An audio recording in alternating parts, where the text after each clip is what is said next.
네, 안녕하십니까. 보건복지부 건강정책과장 곽순원입니다. 2023년 국가 건강정책 방향에 대해서 소개를 해드리고자 합니다. 네, 바로 그 사업 설명을 들어가겠습니다. 먼저 우리나라의 보건의료 현황입니다. 이건 뭐 자주 친숙한 용어일 텐데요. 우리나라의 기대 수명이 OECD 국가의 평균보다 한 3년 정도 깁니다. 그래서 OECD 국가 중에 상위 그룹에 들어가고 있고요. 지금 보시는 것처럼 우리나라가 2020년 기준으로 기대 수명이 83.5세이고 OECD 평균이 80.5세여서 이만큼의 우리가 조금 더 기대 수명이 더 높은, 그러니까 그동안에 우리 보건의료 쪽에 여러 업적이라고 좀 볼 수 있을 것 같고요. 아울러서 회피 가능한 사망률, 그러니까 인구 10만 명당 147명인데요. 우리나라가 한국이 여기 147명으로 되어 있는데 OECD 평균인 215명보다도 훨씬 낮은 그런 수치입니다. 이 회피 가능 사망률은 질병 예방 활동을 통해서 막을 수 있는 예방 가능한 사망이 있고, 그 다음에 질병이 걸린 이후에 적절한 치료 서비스를 통해서 사후적으로 그 사망을 막을 수 있는 그런 치료 가능한 사망, 이 두 가지를 합친 개념인데, 이 회피 가능 사망률도 여전히 OECD보다도 낮은, 그래서 양호한 지표를 보이고 있는 그런 현황입니다. 다음은 건강 위험 요인과 관련된 그 OECD와의 비교인데요. 먼저 흡연율 같은 경우도 15세 이상 인구의 매일 흡연율이 OECD 평균과 조금 비슷한 정도고요. 그러니까 여기에 좀 나란히 좀 있는 걸로 보이실 텐데 조금 낮습니다. 15.9, OECD 평균 16에 비해서. 근데 그렇지만 이제 최근 10년간은 이런 흡연율이 좀 감소하는 추세에 있긴 합니다. 우리가 건강증진 그 담배 부담금을 통해서 여러 가지 금연 사업들을 정부가 이제 대대적으로 하면서 나타난 성과라고 보고 있고요. 그다음에 주류 소비량도 15세 이상 인구 1인당 주류 소비량이 2020년에 연간 7.9리터로 해서 OECD 평균보다도 적은 그런 상황이고요. 주류 소비량도 역시 10년간 좀 감소하는 그런 추세에 있습니다. 복지부에서는 그동안에 이 금연과 관련된 쪽에 투자를 좀 많이 좀 했다면, 앞으로는 이런 폐해, 음주를 금주하는 그런 절주 이런 쪽에 조금 더 비중을 두려고 하는 그런 방향을 가지고 있습니다. 다음은 이제 건강 위험 요인 중에 하나인 과체중과 비만과 관련된 건데요. 이것도 역시 15세 이상 인구 중에 키와 몸무게 측정해서 과체중 비만 비율이 32.8%여서 일본에 이어서 두 번째로 낮은, 그래서 OECD 평균보다 낮은 이제 그런 양호한 지표를 보이고는 있습니다. 그렇지만 여기서 조금 이제 유의해야 되는 부분이 최근에 좀 점차 좀 증가하는 그런 추세입니다. 아무래도 이제 이게 인스턴트 식품이나 이런 것들을 많이 접하게 되는 젊은 연령층 인구 그런 식생활 습관의 변화 뭐 이런 것도 영향이 있지 않을까 싶은데요. 여기까지는 이제 좋은 지표로 보고 있는데, 이제 이 부분이 지금 우리나라가 좀 앞으로 좀 중점적으로 건강 정책에서 목표로 삼아야 될 그런 이제 부분이 되겠습니다. 먼저 건강의 질과 관련된 부분입니다. 아까 보여드렸다시피 기대 수명은 OECD 평균보다 높은 것으로 나오긴 했지만, 기대 수명과 다른 건강 수명의 개념이 있습니다. 건강 수명은 이 기대 수명에서 이 질병이나 부상으로 인해서 유병 기간, 병으로 앓고 있는 그 기간을 뺀 그런 건강 수명인데, 그 수치가 2018년 기준으로 해서 70.4세가 되겠습니다. 기대 수명은 80.7세인데 결국 이만큼의 갭이 결국 유병 기간, 그러니까 병을 앓으면서 건강한 삶을 영위하지 못하는 그런, 그러니까 수명은 유지는 되지만, 그래서 최대한 이 건강 수명과 이 기대 수명의 갭을 줄이는, 그래서 이거 건강 수명을 끌어올리는 이게 굉장히 중요한 이제 목표가 되겠고요. 또 아울러서 중요한 게 좀 유의해서 봐야 될 게 건강 격차입니다. 특히 이제 이런 소득 양극화라든지 이런 거에서 건강 불평등 문제가 좀 계속 지속되고 있고, 요번에 코로나를 겪으면서도 그런 이런 코로나의 이런 대규모 팬데믹 현상이 결국 건강 불평등에 좀 악영향을 미친다. 그런 연구 결과가 나오고 있는데요. 2018년도 기준으로 해서 소득 수준별 건강 수명 격차가 상위 20% 평균과 하위 평균이 약 8.1세가 나오는 거로 조사가 됐습니다. 그러니까 이제 상위 20%의 소득 수준에 있는 분들이 더 건강 수명, 더 오래 사는 걸로 나오는 거겠죠. 그 다음에 시군 구간의 격차를 보면 이것도 상위 20% 지역과 하위 2% 지역에서 한 2.7세 이런 좀 차이가 나는, 그리고 또 이런 건강 행태에서도 흡연과 음주 등에서도 지역 간의 격차도 지속되는, 그래서 이런 건강 격차와 이 건강의 질에 해당되는 지표들이 아직 우리가 좀 충족해야 되는 그런 지표가 되겠습니다. 그래서 이제 건강 증진 정책의 큰 체계를 설명을 드리겠습니다. 유엔에서는 지속 가능한 발전 계획의 하나로 모든 사람의 건강한 삶을 보장하고 웰빙을 증진하는 그런 목표를 세우고 있고요. 그에 따라서 WHO에서 세계보건기구죠. WHO에서 만성질환으로 인한 사망에 대해서 상대적 20% 감소하는 목표를 세워서 건강 증진과 만성질환을 예방하는 그런 국가 시스템을 갖추는 그런 목표를 설정하고 있고, 이에 따라서 우리 중앙정부에서도 국민 건강 증진 종합계획을 수립하게 됩니다. 그래서 거기에서 여러 가지 유엔과 WHO에서 제시한 그런 목표들에 따라서 그런 기본계획도 세우고, 이래서 이제 복지부가 관계부처와 합동으로 중앙정부 차원에서 건강 증진 종합계획을 만들게 되면 지자체, 지방 정부에서도 지역 보건의료계획 수립하게 되겠고, 이런 계획들을 입안해서 통합 건강증진 사업이라는 구체적인 건강증진 사업을 실행하는 그런 체계로 건강증진 정책이 집행이 되게 되겠습니다.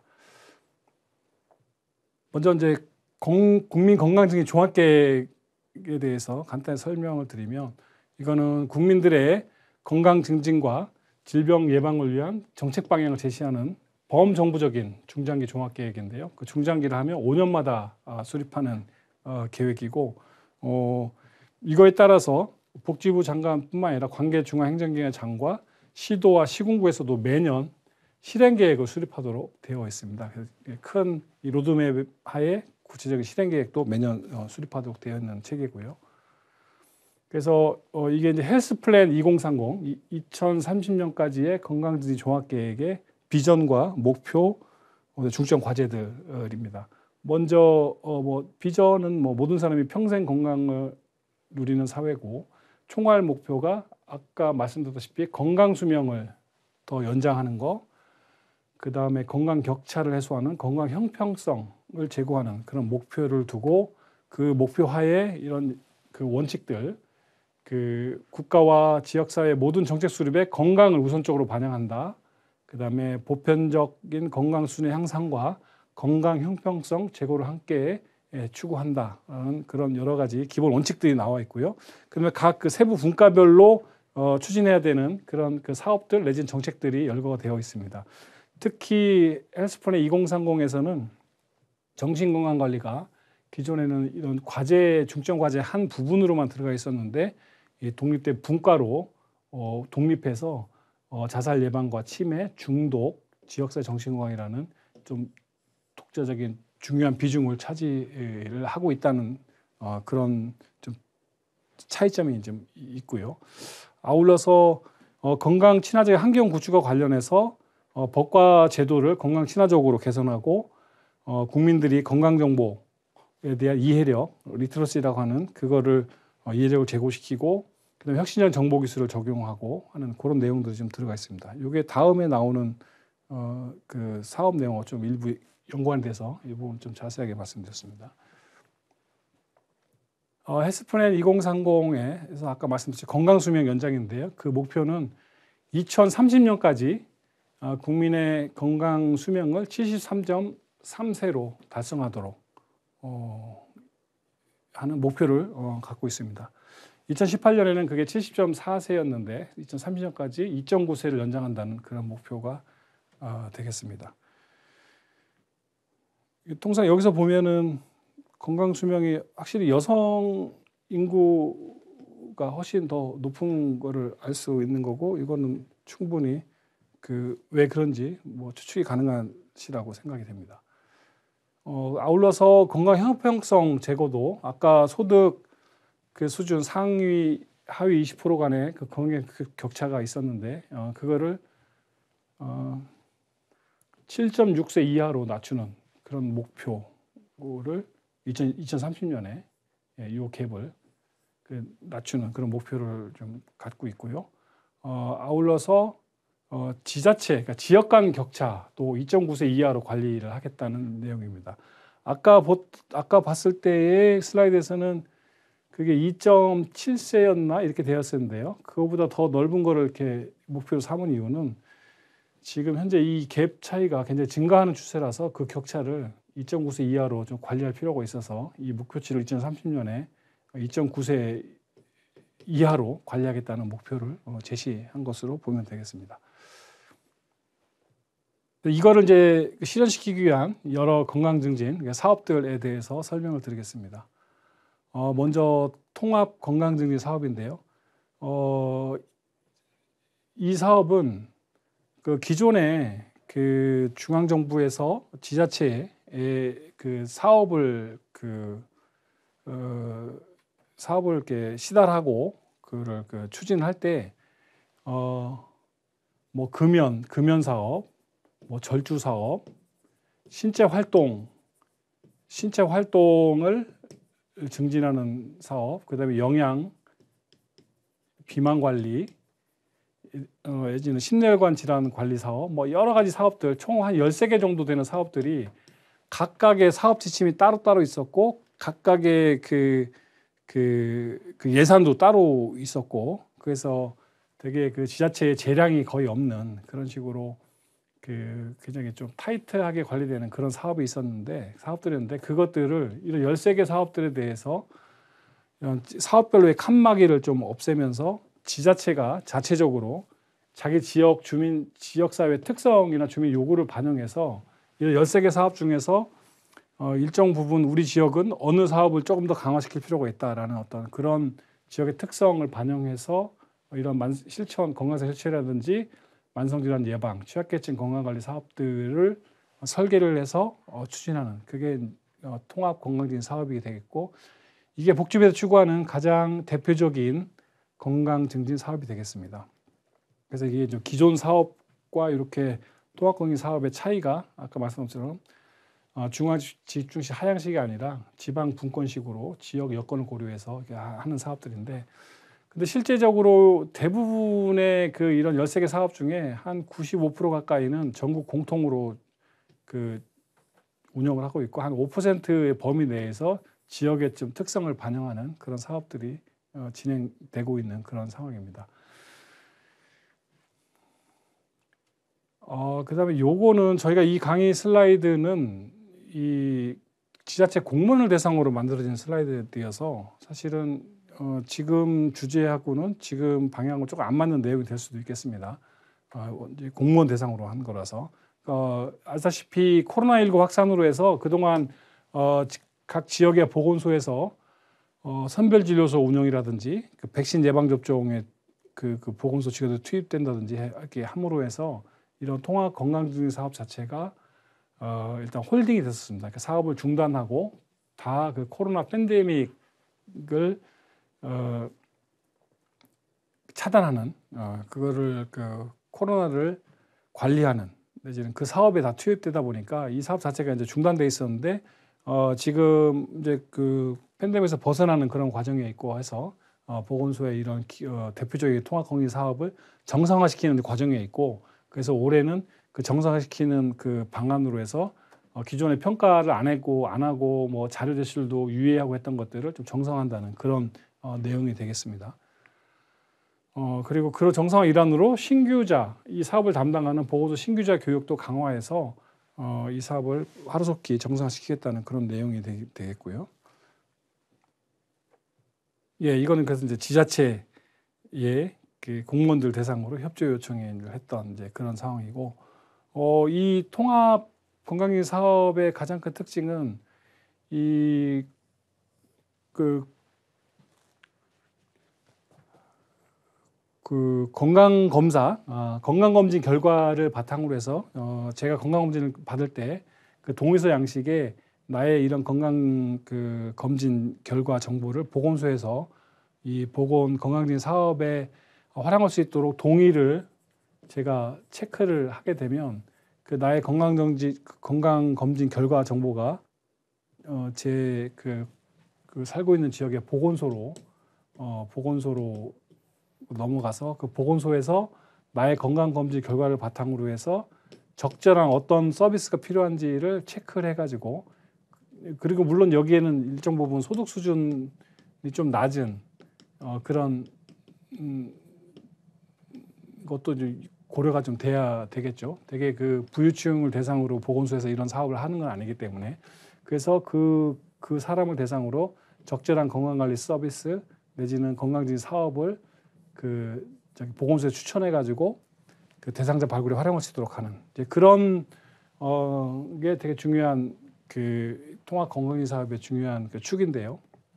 그리고 아울러서 이 보건소에서 이 통합 건강유지 사업을 하기 위해서 PHIS라고 하는 그런 전산 시스템이 있는데요. 이것도 최근에 개편을 해가지고 지금 운영하고 있는데, 이것도 같이 연계해서 전산 이 대상자에 대한 정보와 이 대상자에 대해서 추천되는 그런 서비스, 그 다음에 이 대상자가 복지 쪽에 어떤 서비스 받고 있는지가 한 화면에 원 스크린으로 다 보일 수 있게끔 함으로써 이 그 대상자의 토탈 케어가 가능하게끔 하는 그런 체계가 되어 있고, 그리고 보건소에서 복지 쪽으로도 연계 의뢰하고 하는 그런 체계도 이 시스템을 통해서 가능하도록 이렇게 했습니다. 그래서 요거에 대해서도 지방자치단체 보건소 직원들 교육할 때도 굉장히 강조하는 그런 내용이 되겠습니다. 2023년도 예. 다음은 보건소에서 모바일 헬스케어 사업을 또 하고 있고요. 요 다음 슬라이드에 나오는 그 65 이상 어른을 대상으로 하는 AI, IoT 그 노인 건강관리 사업도 똑같이 이런 모바일 디지털 헬스케어에 해당되는 사업인데요. 요거는 보건소 방문이 어려운, 보통 이제 방문 건강관리 사업이라고 해서 방문 건강관리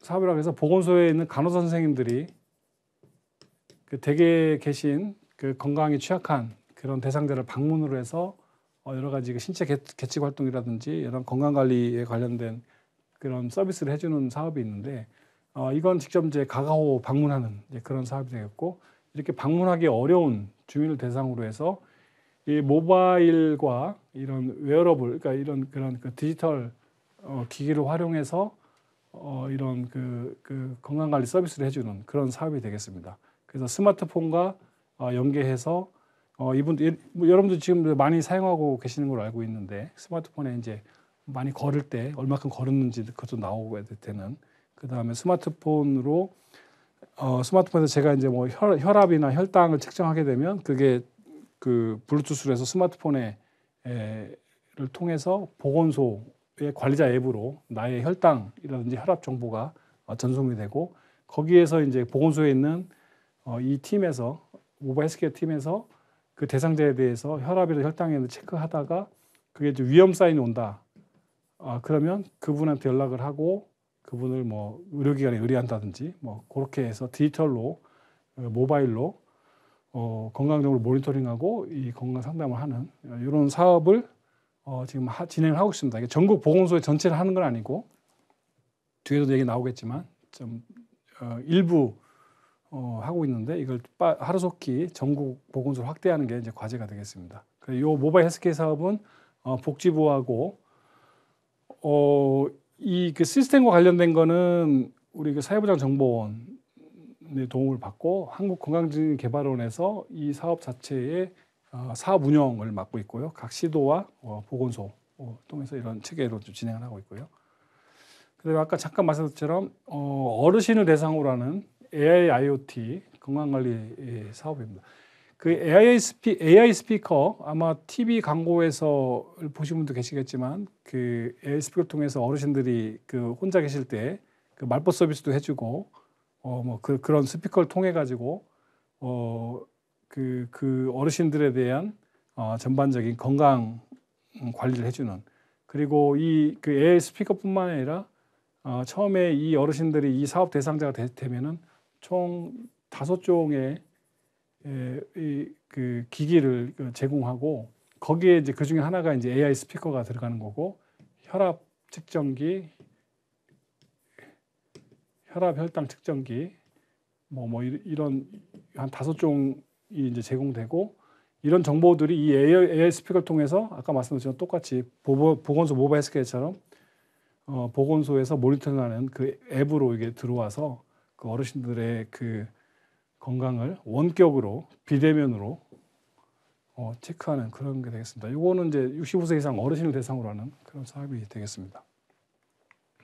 아까 그 모바일 헬스케어 사업은 그 64세 이하인 성인 대상으로 하는 거고요.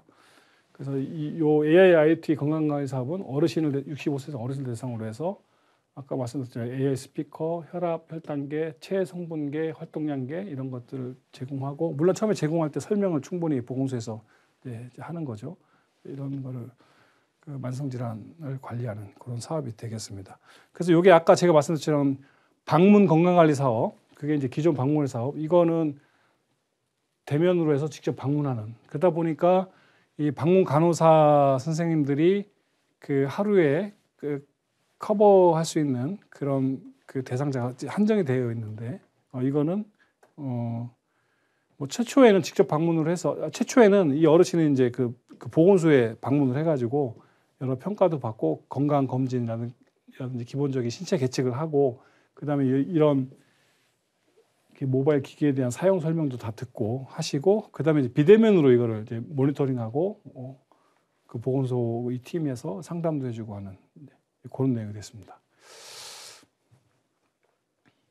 이것도 마찬가지로 전산 관련된 건 사회보장정보원, 이 사업 운영은 건강증진개발원, 이제 복지부 산하 공공기관인데요. 같이 협업을 해서 시도와 보건소를 통해서 같이 이 사업을 하고 있고, 이것도 마찬가지로 아직 전국 보건소에서 다 이 사업을 진행하고 있는 건 아니고, 좀 전에 설명드렸던 보건소 모바일 헬스케어 사업하고 마찬가지로 전국 보건소 확대가 필요한 그런 상황입니다. 지금 여기 보시다시피 모바일 헬스케어 사업은 23년 기준으로 해서 한 202개 보건소, 지금 이 보건소가 258개에서 최근에 좀 일부 늘어가지고 261개가 됐는데, 모바일 헬스케어 사업은 25년에 전국 보건소로, AI IoT 어르신 건강관리 사업은 27년에 전국 확대하는 것을 목표로 추진하고 있습니다. 이게 아까 그 헬스플랜 2030에서 말했던 최신의 그 정보 기술, 정보통신 기술을 활용한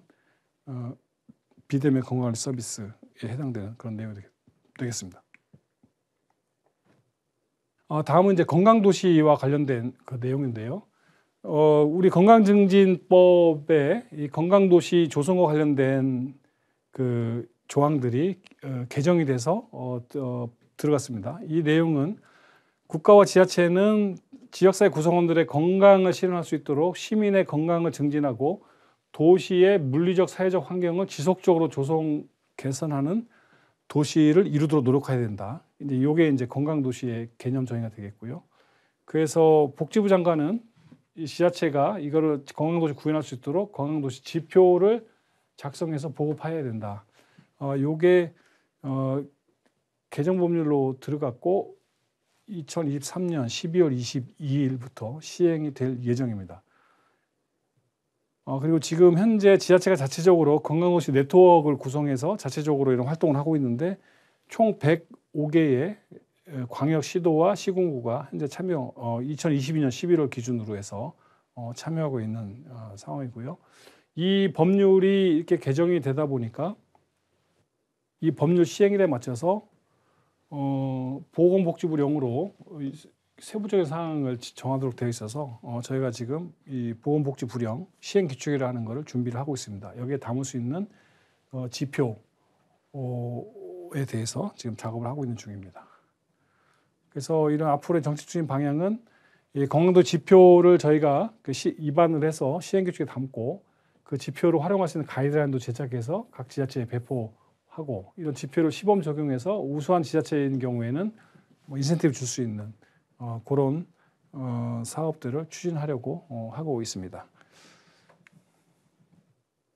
다음은 이제 1차 의료 만성질환 관리 시범 사업인데요.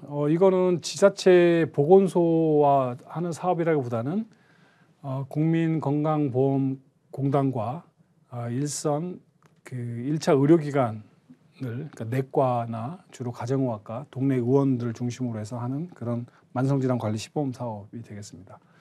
이거는 동네 의원을 중심으로 일종의 이런 고혈압 당뇨, 이 만성질환은 이제 주로 다 고혈압 당뇨 환자를 대상으로 이제 하는 건데요. 물론 두 가지를 다 갖고 있는 복합 질환자도 마찬가지겠지만 대상으로 해서 동네 의원, 일종의 약간 이런 만성질환에 대한 동네 주치 개념이라고 보시면 되겠습니다. 동네 의원, 1차 의료기관이죠.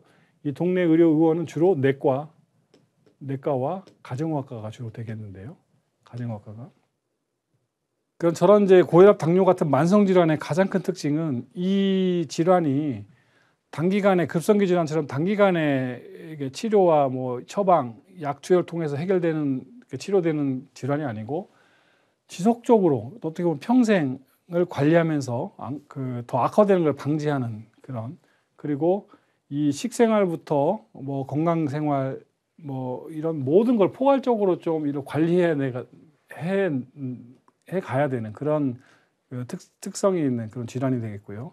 이제 그래서 이제 만성 질환인데 그래서 그런 만성 질환 관리 사업들을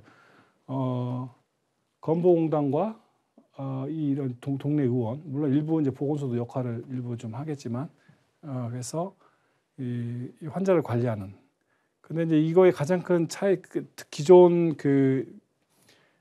동네 의원에서 환자를 급성기 질환을 치료하는 거랑 가장 큰 차이점은 케어 플랜을 짠다는 겁니다. 아까 말씀 지속적으로 포괄적으로 이 질환을 관리해야 되기 때문에 어떻게 이 대상자에 대해서 이 환자에 대해서 관리할지를 케어 플랜을 짜고 그다음에 그 케어 플랜에 따라서 이 당뇨병이든 아니면 고혈압이든 교육도 하고 상담도 해주고 그다음에 그 환자들의 상태에 대해서 계속 모니터링하고 보통 약을 처방하면 이제 고혈압 같은 경우는 한 3개월 약을 처방하고 3개월 후에 다시 방문하도록 하는데 그 3개월 동안에 이 환자가 지속적으로 약을 먹든지 지속적으로 식단을 관리하든지 하는 것들을 계속 모니터링 해줘야 되는 그런 내용이 되겠습니다. 그래서 이런 부분이 좀 기존의 급성기 질환 치료하고 좀 다른 체계가 되겠습니다. 그래서 그거를 점검하고 평가하는 그래서 이 시범 사업을 건강보험 재정을 투여해서 하고 있고요. 여기 좀 전에 말씀드린 거 다시 한번 케어 플랜 수립하고 환자를 지속적으로 관리를 하는 겁니다. 예를 들어서 그렇죠. 혈압 혈당 수치를 확인하고 약물을 약을 제때 복용하고 있는지도 체크하고 합병증 발생이 있는지도 또 확인하고 해서 통상 1년을 기준으로 해서 중간에 연 2회 중간 점검을 하면서 그 사이클로 이렇게 진행되는 이런 시범 사업입니다. 이 시범 사업은 전국의 지자체에서 다는 못하고 109개 시군구에서 하고 있는데요. 지금의 과제는 이거를 전국으로 확대해서 이 시범 사업이 아닌 본 사업으로 확대하는 게 2023년도의 방향입니다.